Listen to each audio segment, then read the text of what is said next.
Welcome back to my channel.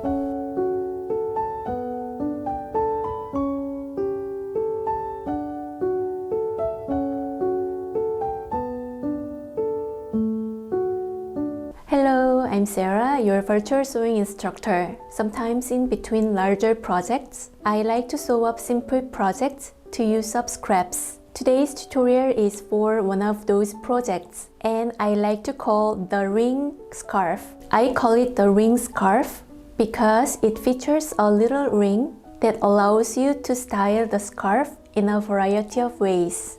This project takes about 30 minutes from start to finish and is a refreshing addition to your wardrobe, especially in this time mid-season. Depending on how it's styled, the ring scarf can look so different. This simple project is scrap-friendly and works well with any lightweight fabrics. Before we begin, please make sure you are subscribed, have liked this video, and have rung the bell. Thank you for your support. Let's get started!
For me, part of the joy of sewing is finishing and wearing my handmade garments. If any of you are feeling stuck, I highly encourage you take on a small, easy and quick project like this scarf to reset yourself so that you can continue sewing with energy and joy. I hope you enjoyed this tutorial. Please help me grow our incredible sewing therapy community by clicking like, subscribing, and ringing the bell. I will see you in my next video. 안녕!